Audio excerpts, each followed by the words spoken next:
Okay, so welcome to a very special Dingle Lit event today. This is our very first test of live streaming an event. And if you're watching, welcome. And I'd like to apologize in advance for any problems we might encounter. My name is Deanna O'Connor, and I'm one of the members of the Dingle Lit committee. And today we are joined by our friend Camilla Dinkel, who is not only a member of the Dingle Lit committee, but also the owner of Dingle Bookshop and founder of Punk Press. And Camilla is going to be talking to us today about her life in books and about running a small business bookshop during the pandemic. So Camilla, thank you so much for joining us today. And could you tell us a little bit first, before we get into all things books, just a little bit about your life and your background and how you washed up here on the Dingle Peninsula? Okay.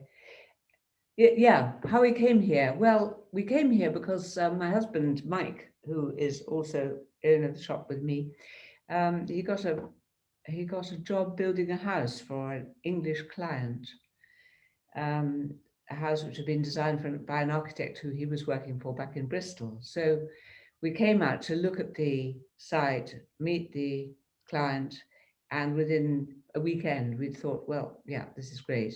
And he took the job. We decided we'd stay as long as it took to build the house, but in the meantime we decided we'd build our own house and just stay. So we did.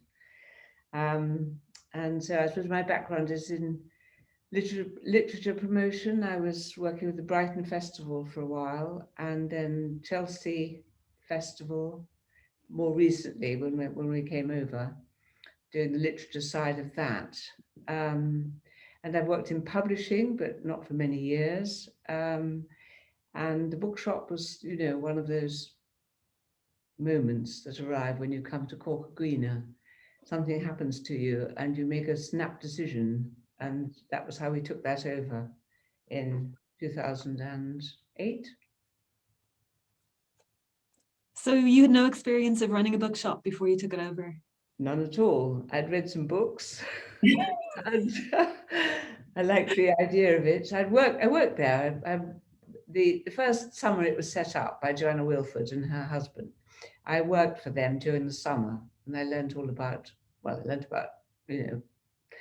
selling books really, but also about what people wanted to buy and about all the Blasket writers and people like writers like that I'd never heard of. And of course, I didn't know very much about Irish writing at the time, and indeed there were far fewer there weren't Irish-based publishers really to any great extent at the time. So there was a lot to learn, and I suppose we took it on because the person who was currently running it one day wanted to move on to something else, and it had a huge amount of potential, and we just kind of knew. Mike has a good business head, so that was good. And we just thought, well, we know all the people who like to read books. So yeah, we'll just buy what they want and see how it goes. And you said, I'm obviously starting the business, any business is a huge learning experience, but you did have another huge learning experience in terms of learning about all those Irish writers and Blasket writers and learning Irish yourself. I believe you're quite fluent with the Cúpla Focal. Well, I have my Cúpla Focal. Well, that was something that I just, I was interested, obviously. We live in we ended up living in Ballyferrita where the all the language courses take place during the summer. But there were classes already going when we arrived. And it's only polite, to learn the language of the country you come to live in and make your home. And so I started more or less, as soon as we arrived, there were already classes running in the museum in Ballyferrita at the time. And I just stuck at it because it's absolutely, completely fascinating. And the classes were very good. And so at this point, would you have an appreciation of maybe some of the books you would stock that are Oscuelga, that you've read them in both languages or can appreciate them in Irish? That is a difficult question. I would have read, I certainly would have read some which were in two languages. There was a wonderful book based on a television series by Brendan Ní Shúilleabháin called Bibina, which was the life stories of the women who live in Cornwall. And that was one of the first, when we took over, that was one of the big sellers in that year. And it was obviously local subject matter and locally published. And that was great because you had the women's voices and their stories, and you had the English translation. So that was very useful. Otherwise, I would say that on the whole, I find, I try to read in Irish, but only in short bursts.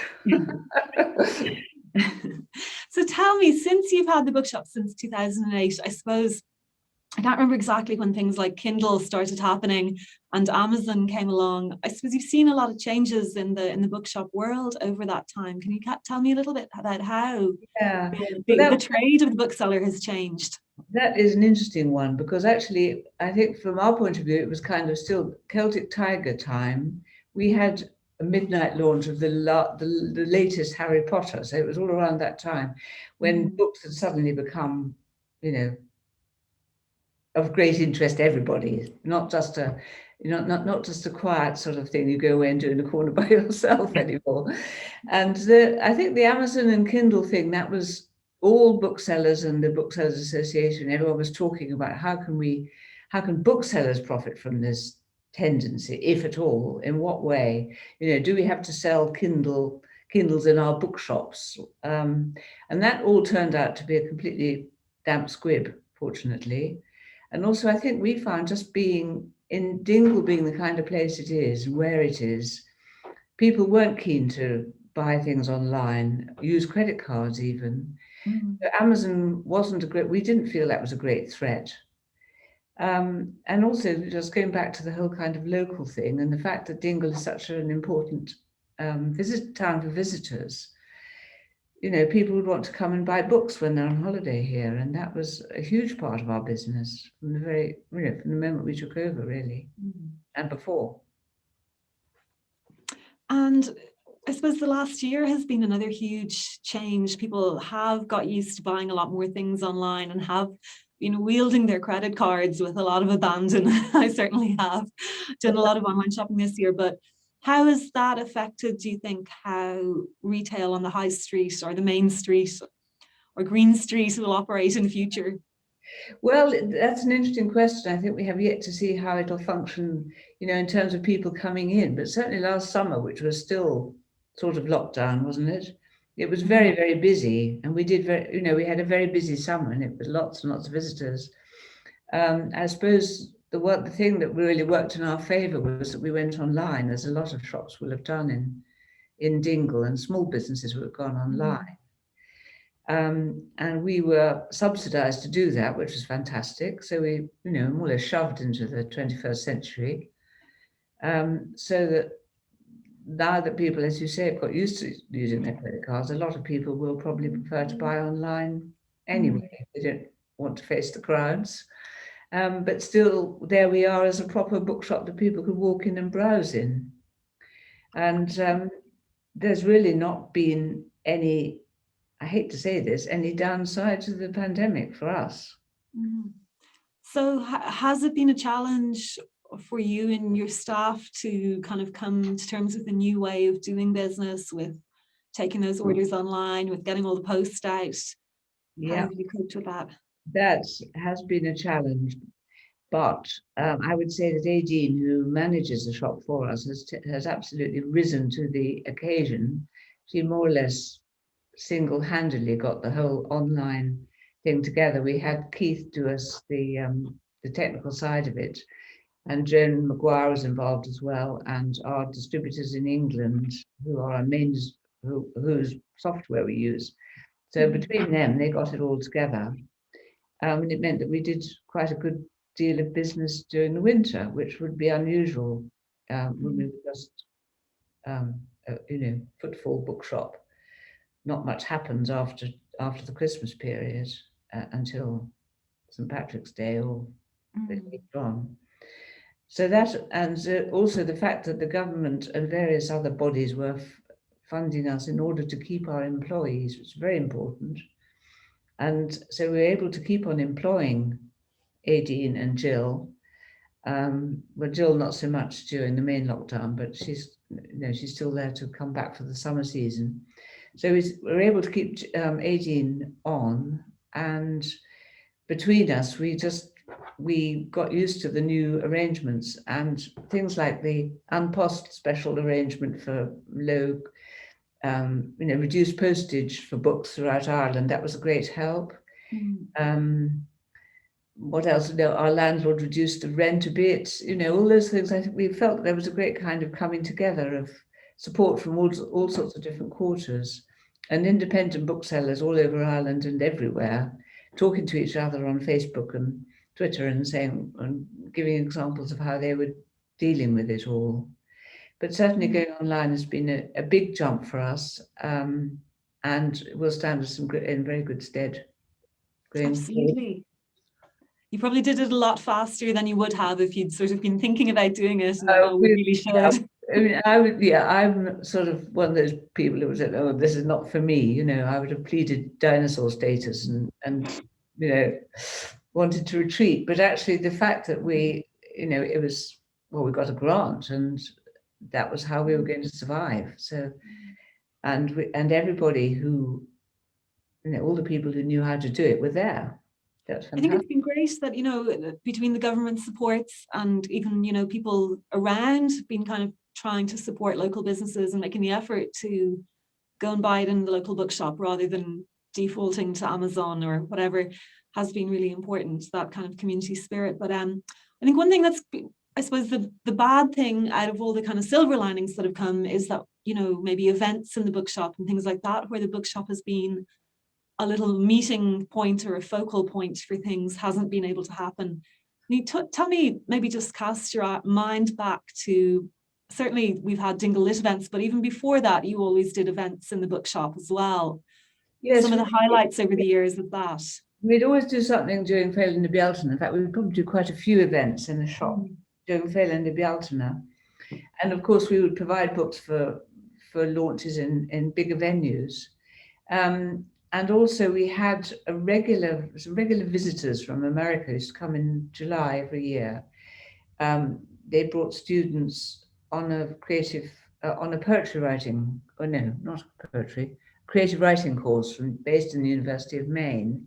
And they would use the shop for readings in the evenings. And so that all made it all feel like a really nice, did have this sort of hub feeling to it. And then we'd put on fairly sort of randomly readings and events throughout, mainly in the season, because in the wintertime it didn't really work quite so well. So that definitely, as you say, was a side that we lost, and also still now looking at people through plastic and masks is a bit inhibiting, and not recognizing people who your faithful customers for many years. And I think as well, one of the great joys of going into a bookshop is, just browsing and picking up books and reading the back cover of them. And I have to say, when I first went in, after maybe the first lockdown, when things were opened then, I kind of went, oh no, God, I don't want to touch that book and pick it up now. I'm only going to touch it if I'm definitely buying it. Yeah, I guess that that didn't really occur to me. We are good about spraying and sanitizing and wiping and everything. But I think now I see people, coming back in since we are opened up again. And I think, the browsing is definitely something that people missed. Yeah. And we do have, we have a pretty big stock of books, and a lot of them won't ever get onto the website because there's just too many of them. But, people do find serendipitous things and corners, and that's part of the fun. And tell me, what are the most popular things in the bookshop? What do you find is always things that sell well for you? I'd say that our children's books, and particularly children's books in Irish, have really increased a lot. The sales of those have got really much bigger. For a start, there's far more titles being published. But that's been quite a noticeable thing. Obviously, our local books, the Blasket Island books, but also just before Christmas, there was a whole spate of titles by local people about local history. One of them was War in the West, about the IRA in the Dingle Peninsula. Anything locally published does very well indeed. And of course, is very often only available from us or from maybe the other bookshops in Dingle. So that's that's something we really want to keep up in the forefront of our business, because it is quite a large proportion of our stock. It's a significant proportion of our stock. And I know last summer, when a lot of the new releases had been delayed, there was 1 week in September, I think, that ended up having everything bottlenecked into, and it was the most new releases ever in 1 week. That I think was the first week of last September. And when you have a small shop and you're not going to stock everything that Eason's or Waterstones are going to stock, so what makes the cut? What is it for you? Is it kind of what your distributors will pick, or will you kind of have a little edit yourself of what you'd like? That's a good question, and probably I really need Aideen to answer that, because he would have been the one who would be mainly responsible for putting in those orders. But I think obviously we'd take the significant bestsellers. But what we didn't have to do is worry about where to put them, because people weren't coming in, so they just piled up in boxes and higgledy-piggledy all over the place. But it was a difficult decision, knowing exactly how many copies of things to stock, because we had we had people buying online, but we also had people ringing up and purchasing through the phone or through email. So I think it was more or less the same judgment we would normally make. But as you say, there was just a lot more to choose from. And we do find also that people don't necessarily come to us for the bestsellers. They might have got the bestsellers somewhere else already, online from someone, where the prices were perhaps a little bit better than ours, because we can't afford not to charge postage and things like that. So we're not really competing in that respect. But anything, as I say, I suppose mostly the local stuff and the more unusual non-fiction, that would be what we would go for. Yeah. And finally, I suppose just one last question to wrap up. What would you be recommending for summer reading if someone's come to Dingle on their holidays this week and they're looking out at the miserable weather and they're thinking, I better pop into the bookshop and get something because I won't be going to the beach today? Yeah, well, I think that they've all saved up enough money to afford a copy of Sinead O'Connor's memoir, Rememberings, which is, I think, a great bit of writing, really, considering her whole background. And then people like sort of feel-good novels. I very much liked the books by Ronan Hessian. The first one was Leonard and Hungry Paul, and he's got a new one out now called Panenka, which is lovely. It's about quite ordinary people resisting changing into something else because of the events that happened to them, and just living their lives and living through their experiences. And they have a lovely way of talking, and he has an unusual style. And I've just started reading a new one from Paul Perry called The Garden, which looks rather fascinating. It's a bit dystopian, no, maybe utopian. I'm not quite sure. I haven't got far enough into it, but I'll be recommending that. Excellent. Thank you so much, Camilla. It was lovely to chat to you today, and hopefully we'll be back in live events at some time in the very near future. I very much hope so. Thanks, Deanna. Thanks. Bye-bye.